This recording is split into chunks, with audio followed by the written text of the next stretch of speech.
ओम श्री साईनाथाय नमः। ओम श्री साईनाथाय नमः। ओम श्री साईनाथाय नमः। सभी साईं भक्तों को नमस्कार। साथियों, कथा प्रारंभ करते हैं।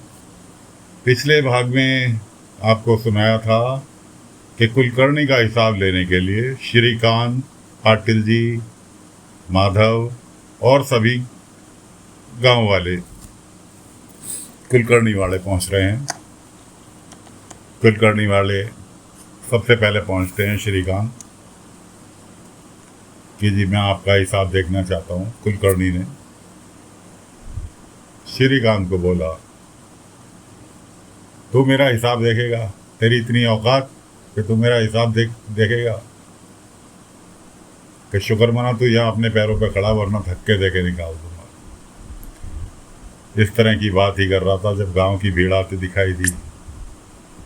श्रीकांत ने कहा कि सरकार, मुझे तो आप रोक लोगे, लेकिन इन गांव वालों को कैसे रोकोगे जो आपसे हिसाब मांगने आ रहे हैं? क्यों? क्योंकि आप अपने आप को गांव का सेवक, सर्वप्रथम गांव की जनता कहते हैं।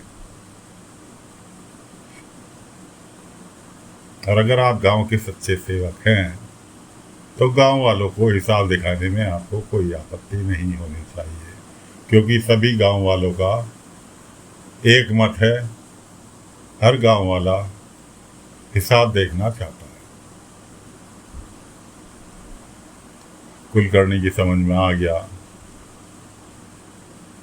कि बिना हिसाब दिखाए बात नहीं बनेगी। असल में कुलकर्णी को पहले ही खबर दे दी थी उसके आदमियों ने कि श्रीकांत मास्टर तुम्हारे विषय में छानबीन करता घूम रहा है, पूछताछ करता घूम रहा है हर किसी दुकानदार से। इसलिए भाई ने अपने खाते ही चेंज करा दिए। जब सभी गांव वाले इकट्ठे हो गए और डिमांड की गई हिसाब देखने की, क्योंकि पढ़े लिखे दो तीन ही व्यक्ति पढ़े लिखे श्रेणी में थे। नए बच्चे तो पढ़ाई कर रहे थे, लेकिन बुजुर्गों में, बड़ों में, जवानों में दो तीन ही व्यक्ति थे। एक तो सबसे पहले नंबर आता था मास्टर जी का, अध्यापक थे, तो इसलिए हिसाब देखने की जिम्मेवारी उन्हीं की थी। हिसाब का वही खाता थमा दिया मास्टर जी के हाथ में, और मास्टर जी ने देखा तो उनकी समझ से बाहर का था, उन्हें सब कुछ सही दिखाई दिया। मास्टर जी ने कहा, इसमें तो सब चीज़ ठीक है। कुलकर्णी ने कहा, जब थोड़ा जोर से बोलो, सब चीज़ ठीक है, मुझे सुनाई नहीं दिया। उन्होंने चिल्ला के कहा, सभी गांव वालों ने भी सुन लिया कि हाँ जी, इसके अंदर सब कुछ व्यवस्थित है। कोई बात नहीं, सब गांव वाले लौट गए अपने अपने घर को। उधर गणपत समझा बुझा के, असल में गणपत कल्याण में नौकरी करता था।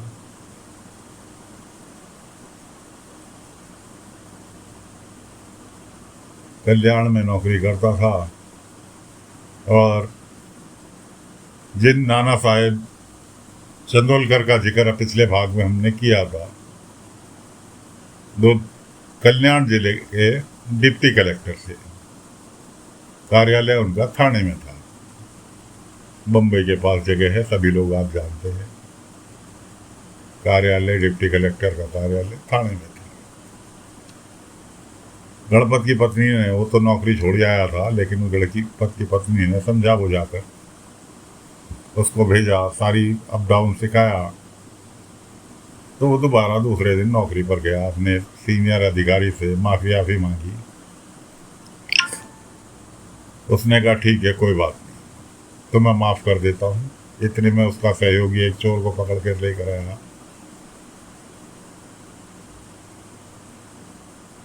अधिकारी ने कहा कि देख, इसने, तुम्हारे सहयोगी ने चोर को पकड़ कर लेकर आया है। अब तुम्हारा काम यह है कि इसे चोर को साथ लेकर जाओ, और जहाँ इसने माल छुपा रखा है चोरी का, वो अपने कब्जे में लेकर आओ। ठीक है जी, तुमने वादा किया है सुधरने का, तो इसलिए सुधरने का तुम्हें मौका दे रहा हूँ। गणपत लेकर चल दिए चोर को। चोर बहुत बड़ा शरीफ बन के गणपत को वहां ले गया जहां उसने माल छुपा रखा था, और साहब उनने धोखा देके गणपत को ही वहां कमरे में बंद कर दिया और खुद भाग खड़ा हुआ। इधर बाबा अगर जिसकी निगरानी करें तो उसका कौन क्या बिगाड़ सके।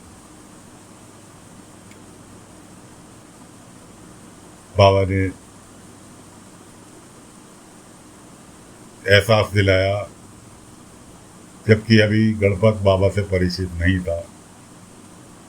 बाबा ने अपने होने का एहसास दिलाया तो गणपत चौंका कि आवाज़ किसकी है, कहाँ से आ रही है, लेकिन उसकी समझ में नहीं आया। खैर जैसे तैसे करके उसने कुंडा खोला और उसके बाद चोर को ढूंढने के लिए निकल गया, क्योंकि चोर को पकड़ने का काम एक चैलेंजिंग वर्क था जो कि उसके हाथ से छूट के भाग गया था। इसलिए वो चोर को ढूंढने के लिए निकल गया। शाम का समय हो रहा था। इधर शिरडी में एक ग्रामीण अपनी बकरी की शिकायत लेकर आया बाबा के पास। साईं, मेरी बकरी खो गई, शाम का समय है, ऐसा ना हो जंगल की तरफ निकल जाए और जंगली जानवर उसे मार के खा जाए। बाबा को तो गणपत की मदद करनी थी, इसलिए वहाँ, हाँ चलो तुम्हारी बकरी ढूंढवाते हैं, आओ श्रीकांत।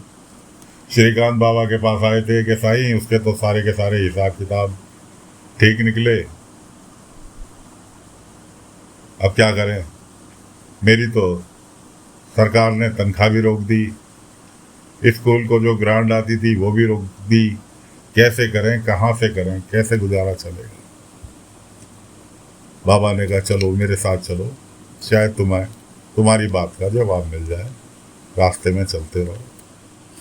ढूंढते ढूंढते बकरी को देख, पानी की हौज के अंदर बकरी घुस गई थी, जो कि उससे निकला नहीं जा रहा था। सारे दिन से भूखी प्यासी खेतों में, एक पानी की हौज के अंदर, खेतों में पानी की हौज बनाए रखते हैं सिंचाई के लिए, वो उसके अंदर फंसी हुई थी। बाबा जाके बैठ गए, बकरी को निकाल लिया। साथ में है श्रीकांत और जिसकी बकरी है। उधर गणपत चोर को ढूंढने निकल रहे हैं। चोर गणपत से बच के एक भूस का पुआल पड़ी रहती है जो खेतों में, उसके ढेर के अंदर छुप गया। घास की जो लंबी लंबी पत्तियां होती हैं पुआल बोलते हैं। चोर उसके अंदर छुप के बैठ गया। जब उसके अंदर छुप के बैठ गया तो भला गणपत को कहाँ मिलने वाला। गणपत पूरे गांव में चक्कर काट लिया, लेकिन उसका कहीं अता पता नहीं मिला।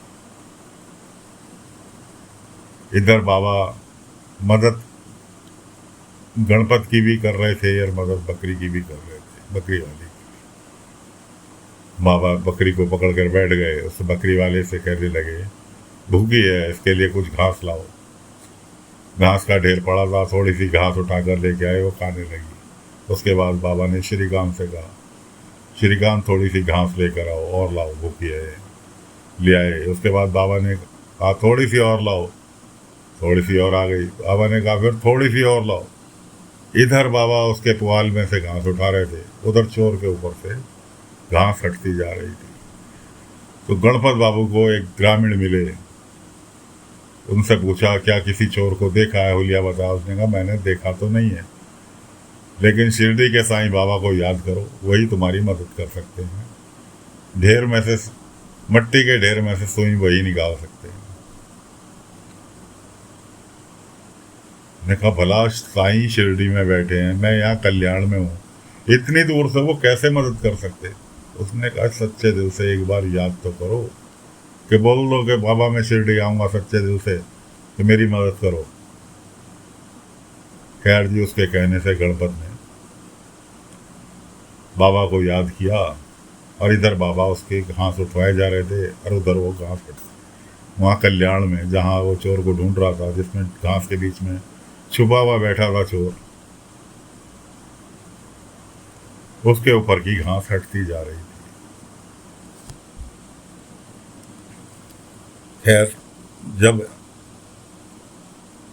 काफ़ी घास हट गई तो चोर दिखाई देने लगा, घास उसके ऊपर की हट गई, चोर दिखाई देने लगा।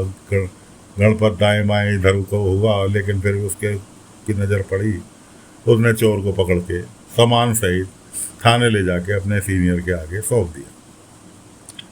सीनियर ने शाबाशी भी दी और उसके बाद वो घर आया। पत्नी ने पूछा, कितनी देर उनने अपना सारा वृतांत क्या सुनाया, क्या क्या घटा। उसने कहा, मैंने साईं से वादा किया है और मैं शिरडी जा रहा हूँ। साईं ने मेरी, शिरडी के साईं बाबा ने मेरी मदद की, इसलिए मैंने उनसे वादा किया मैं उनसे मिलने जाऊँ। पत्नी ने समझाया, 10 दिन बाद तुम्हारा तरक्की का जो एग्ज़ाम देना है वो एग्ज़ाम होना है, ऐसे कैसे जा सकते हो अपनी जिम्मेवारियों से मुंह मोड़ कर। खैर समझाने बुझाने पे वो राजी हुआ। उसके बाद भी उसने एक एप्लीकेशन लिखी अपने सीनियर के लिए, और अगले दिन ड्यूटी पे जो गया तो वो तो देने गया था छुट्टी के लिए एप्लीकेशन, लेकिन उसके सीनियर ने उसकी सुने बिना, अरे आओ गणपत, मैं तुम्हारा इंतजार कर रहा था, तुमने इतने बड़े बड़े केस हल किए हैं थाने से। क्यों, असल में ये लोग चौकी में थे, पुलिस चौकी में थे, थाने से कुछ पेपर की जरूरत थी, किसी केस पर काम कर रहे थे। थाने से फाइल मंगाई है और ये फाइल लेके तुम्हें थाने जाना है, शाम तक ये फाइल तुम्हें थाने में पहुंचानी है। थाना, आज तो जगह का नाम थाना रख दिया गया, वरना पहले जिला कल्याण था और थाना एक उस पूरे एरिया का थाना था कि तुम्हें थाने जाना है, शाम तक ये कागज पहुंच जाने चाहिए। अब गणपत अपनी छुट्टी को भूल गया और कागज लेके सो गया। रास्ते में कहीं कीर्तन हो रहा था और उनके गवैया जो थे, महाराज जो गायक थे, उनके गले में परेशानी थी। गणपत थे तो भले, बहुत ही भले मानुस, दूसरों की फिक्र करने वाले। वहाँ रुक गए, देखा वैद्य जी उपचार कर रहे हैं, पता चला ये गवैया हैं। उन्होंने कहा, तुमसे तो गाया जाएगा नहीं। गणपत कहने लगे, तुम्हारी जगह मैं गा लूँ कि मुझे पुलिस के बेच में मत समझो, मैं भी गाना जानता हूँ। खैर जी उनसे खुशामद करके कीर्तन में गणपत बाबू गाने बैठ गए। अब कीर्तन इतना अच्छा चला क्योंकि गायक तो अच्छे थे गणपत बाबू, तो उन्हें प्रोत्साहन नहीं मिल रहा था। कब सुबह से शाम हो गई उनका कीर्तन में। शाम को आए,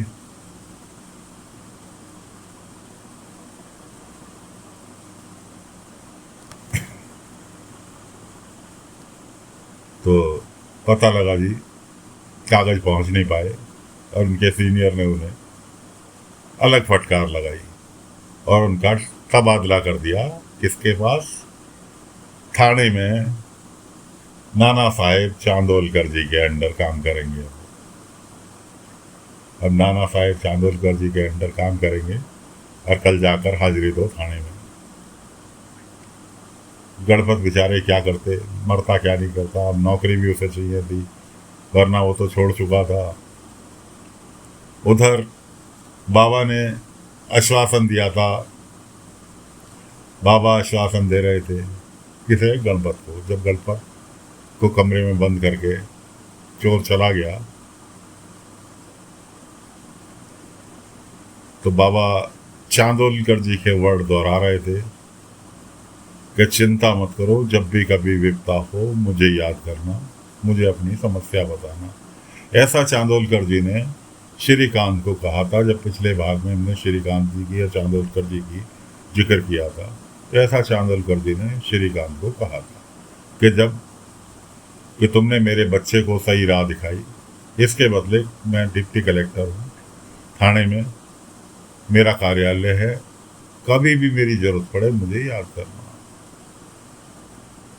तो वो शब्द बाबा ने दोहराए गणपत के लिए थे और समझ में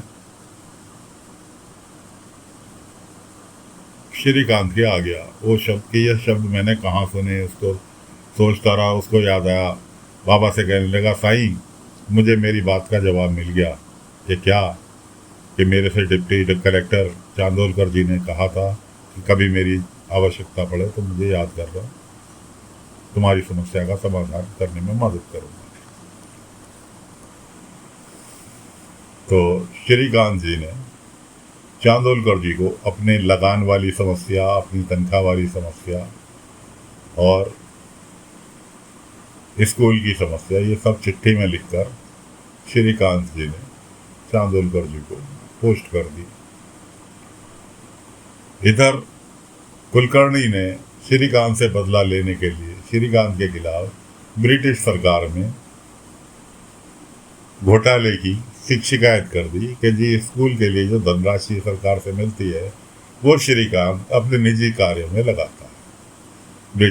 ब्रिटिश सरकार के पास शिकायत गई, उन्होंने तत्काल प्रभाव से एरिया के थाने को पत्र लिखा कि तत्काल प्रभाव से ये पत्र श्रीकांत को दिया जाए और कि तुम्हें 48 घंटे का टाइम दिया जाता है, पत्र मिलने के 48 घंटे के बाद के अंदर तुम्हें अपनी निर्दोषता साबित करनी है, अन्यथा तुम्हें कारावास भी हो सकता है। श्रीकांत को वो पत्र पुलिस वाले ने, चौकी के पुलिस वाले ने आकर दिया रात को लगभग 8-9 बजे। श्रीकांत ने पत्र पढ़ा, उस पत्नी को बताया, पत्नी ने कहा ये काम किसी और का नहीं, मेरे भाई कुलकर्णी का है, उसी ने तुम्हारे खिलाफ शिकायत करी होगी बदला लेने के लिए। खैर, इधर तो पत्र मिलता है श्रीकांत को, उधर पत्र अगले दिन हाजिरी बजाने जाते हैं गणपत बाबू नाना साहब चांदोलकर के कार्यालय, डिप्टी कलेक्टर के कार्यालय में। अब चांदोलकर जी टाइम के बहुत पाबंद थे, वो अपने ऑफिस में पहुंच गए। सहयोगियों से पूछा कि एक नया हवलदार आने वाला था, कहाँ है? सरकार अभी तो नहीं आया। इतने में गणपत ने कहा आ सकता हूँ सर, श्रीमान जनाब आ सकता हूँ, मैं आओ। कि पहले दिन ही लेट? उन्होंने कहा नहीं सरकार, मैं लेट नहीं था, मैं तो 5 मिनट पहले आ गया था, लेकिन बाहर शिकायत पेटी के अंदर पत्र भरे पड़े थे, जमीन में भी गिरे पड़े थे, इसलिए उन्हें इकट्ठे करके तब आपके पास आया हूँ। चांदोलकर जी बड़े खुश हुए, उन्होंने कहा नहीं, मिलना जुलना बात कीजिए, सबसे पहले अपना फर्ज, तुमने अपना फर्ज निभाया, लेकिन याद रहे मैं समय का पाबंद हूँ, मेरे पास समय से पहुँचना ज़रूरी है। ठीक है साहब, ऐसा कह के दूसरे हाथ में जो पत्र थे, मैं कहा ये शिकायत पत्र है, अब तुम इन्हें ले ही आए हो तो इनकी एक लिस्ट बनाओ और जिसे सबसे ज़्यादा ज़रूरत हो हमारी, उसका सबसे ऊपर रखना ताकि उसकी मदद की जा सके। तो दोस्तों, उधर तो चिट्ठी मिली श्रीकांत जी को सस्पेंड की, इधर चिट्ठी पहुंच गई चांदोलकर जी के कार्यालय में। तो कथा को फिलहाल यही विराम देते हैं, अगले अंक में फिर लेकर हाजिर होंगे आगे की कथा। तब तक के लिए आज्ञा दीजिए। ओम साई राम, ओम साई राम, ओम।